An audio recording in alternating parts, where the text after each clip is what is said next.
So with the power of the new Xbox Series X, it's only natural that owners want to show off just what this small, quiet black box can crank out when it comes to amazing graphics. And there are plenty of Xbox Series X and S enhanced games and backwards compatible ones that are out there that will impress the hell out of you. But this video goes one step further when it comes to great graphics, which ones offer the most realistic looking visuals. So things such as art design and frame rates, they take a backseat to the game striving for more photorealism in their environments, incredible character detail and animations, or texture detail, which will have you weeping. The games may have some of these or all of them. They can be X and S enhanced or backwards compatible, but also the games must have parallels between it and reality so we can directly compare what we're seeing. But like always, please give the video a thumbs up, leave a comment, share it, and subscribe, and stop by the Discord, which is linked in the description below, to talk about all things gaming and Xbox. But now let's take a look at the best eye-melting graphics. Let's go. Beginning at number 10, we have The Hunter: Call of the Wild. And if you're after a slower paced game that has large open spaces and more of a zen-like experience,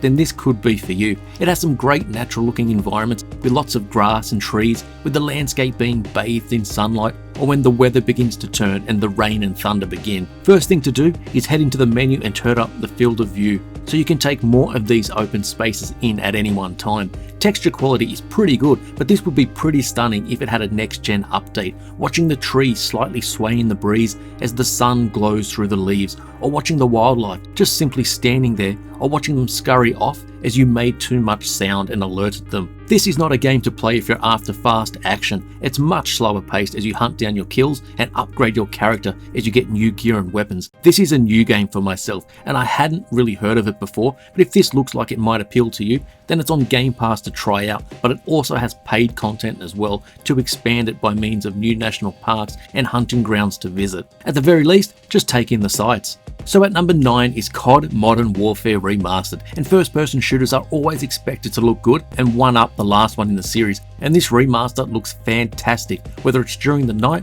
or daytime levels, when you're out more in the open with trees and grass, or whether taking part in a firefight in the city or town which has seen the ravages of war and conflict. The environments all look great, and the texture detail is very good too, with it making sure everything looks and feels realistic enough to portray the conflict you're in. The weapon models, including their texture work and design, are of a high standard, as are the reload animations and that of your teammates as well.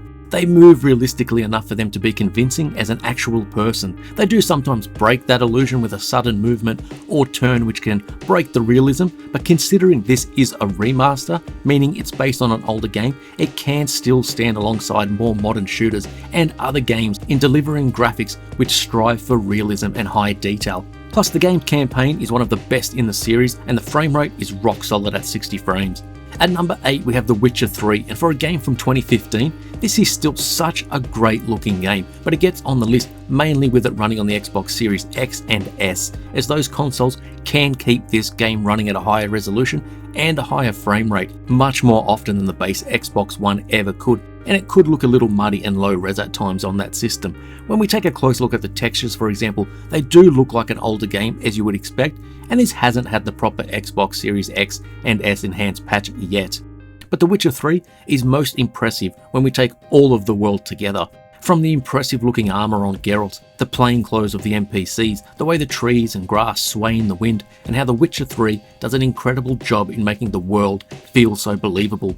Towns and cities get afforded the same attention to detail, with different architecture in different places, and the different materials used for those different buildings. Draw distance is also impressive, as are the animations, and overall the game still holds up incredibly well on the new generation of consoles, breathing new life into it before the next gen patch hits. Up at number 7 is Star Wars Battlefront 2, which is a fantastic looking game. From its pretty damn great character models and good facial animations in the cutscenes mostly, through to the beautifully detailed environments on each of the planets, which brings these fan favourite locations screaming into the modern age of video games. A level of detail which just wasn't possible before. They are filled with realistic looking trees, snow, water, grass and buildings which can look downright insane as you watch the glare of the Tatooine sun give an orange glow to everything, or seeing the large trees tower overhead on Endor. It all looks just so good, and even the first game, which lacked a hell of a lot of content, still looked amazing in terms of its graphics and makes me look forward to seeing what a Battlefront 3 would look like when built for the Xbox Series X. But the details go even further when you see the scuff marks or the marks of battle on all of the armor as you play, and the detail extends to that of the classic Star Wars ships or the AT-ATs as they look down upon everything, or seeing one destroyed as smoke billows from it. It's a fantastic looking game and brings the Star Wars universe to life. For number 6, we have another first-person shooter, and these always try and push gaming graphics forward, and this is no different, as the detail is excellent, especially in the levels and environments, and the character models get the job done with some convincing facial animations, even though they aren't the best out there or anything like that. And speaking of facial animations, it's important to separate them from the character models themselves. A face could look amazing, but then everything can fall apart in terms of being convincing when the character starts to talk. But Battlefield 5, like I said, does a good job on both of these fronts. The weapon models and environmental detail from rocks, grass, smoke, things exploding, the reflections from puddles, or how the lights glow at night. It all looks fantastic and runs buttery smooth. The campaign goes out of its way to try to inject some emotion into the proceedings, and it's good, even though it can be a bit disjointed at times. But the graphical splendor extends to the airplanes you see and the detail off in the distance when on foot, or the ground below when piloting a plane. Again, I'm looking forward to where the Battlefield series goes from here and what it will look like on next gen. Coming in at number 5, we have CYBERPUNK 2077, and even though this has had a short and troubled history, especially on the last gen consoles, when playing on the Series X, the performance is decent in both graphical modes and performance, with neither being perfect in what they set out to achieve. But when playing on the graphics setting, especially, the game can be a stunner at times when the sunlight hits the futuristic looking buildings or cars, when nighttime rolls around and the neon lights make the city glow, seeing them being reflected off the wet streets and puddles, being out in the desert where the sky becomes clearer at night, or how the sun bathes the sandy environment in an orange glow and where it can literally be blinding at times. The realism extends to the main character models throughout the story, where they look very good and where the animations are a step up from many other games. But when looking at the standard Joe Blow on the street, they don't get the same attention to detail. The game does look very good when moving, but it can have a lot of pop-in, dropped frames, and seeing textures loading in if you look for it, but it's still a great looking game. When this finally receives the next gen treatment, then hopefully it finally fulfills its true potential and uses the hardware of the Series X and S as best it can, but we'll have to wait and see. And at number 4, we have For Honor, and I didn't realise how damn good this game looks until I played it and included it in another video of mine. But even apart from its visual design, it really nails the realism when it comes to the time period. From the architecture of the buildings and weapons, and the incredible detail in the armor, which is excellent, especially considering it's third person, so we get to gaze upon our character at all times and they look awesome. This becomes even more impressive when we take into consideration that sure, the game has had an update for the next gen systems, but it's still a 4-year-old game and still looks really good on those last gen systems too. But now the game has received a patch to take advantage of the newer hardware in the form of higher detailed shadows and reflections, plus a silky 60 frames a second. And when you watch it being played this damn smoothly and looking around at the great looking textures in the environment and on the buildings, and of course the excellent armor detail and very well done animations, from just walking around to the excellent fight animations and how each blends into each other to make it all look believable and realistic, it's awesome.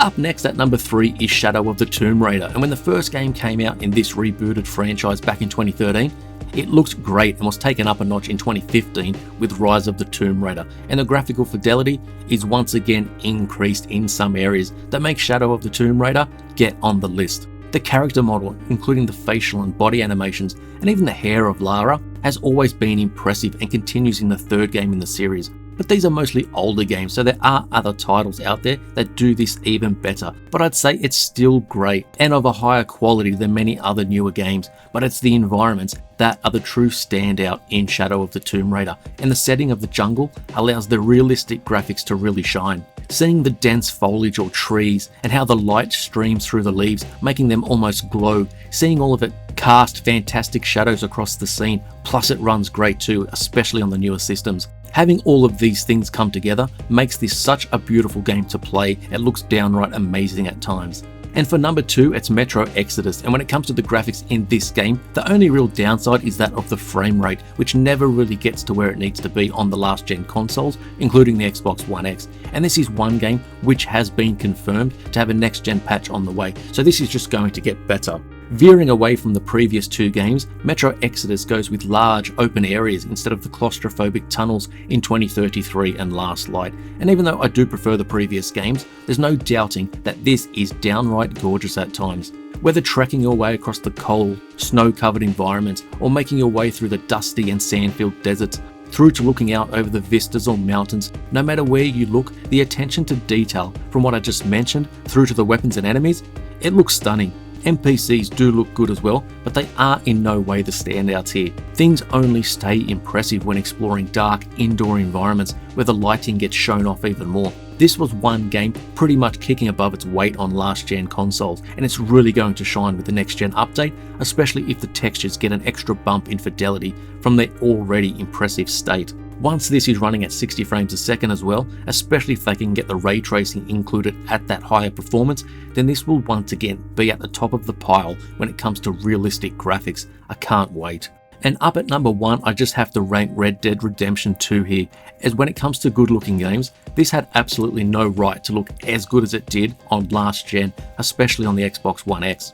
From the very beginning, trudging your way through the deep snow to setting up camp along the banks of swamps, lakes, and jumping on your horse and riding across the open plains as the sun beams down, or the sky is filled with stars at night, this game gives players an absolute feast for the eyes, and no matter where you are or what is happening, it never really fails to impress across all areas when it comes to visuals, aside from some low quality textures here and there, such as the trees in the background at times. But it's a hugely detailed, large open world with great looking foliage, beautiful water, shadows and reflections, and when played on the Xbox One X or now the Series X and S, the game maintains a higher resolution which ups the picture quality, which makes a difference, especially in scenes with a large amount of moving trees, for example, with less shimmering and jaggies on display. There's also the dust and fog which can cover parts of the landscape, which is just an added bit of detail which sells the time period. Even the character models, animations and how they interact with each other are all excellent. And when it comes together, Red Dead Redemption 2 is just not only a standout when it comes to realism in graphics, it does it in a huge open world. It's outstanding. Now we just need the patch for 60 frames. So there's some games which definitely impress me when it comes to how they wish to portray realism in their worlds, whether that be for the world itself or the characters which inhabit them, or both. And these will only improve with next gen patches. But please, if you like the video, then give it a thumbs up, leave a comment, give it a share and subscribe, plus join the Discord with the link in the description for more Xbox and gaming chat. But with that, I'll see you on the next video.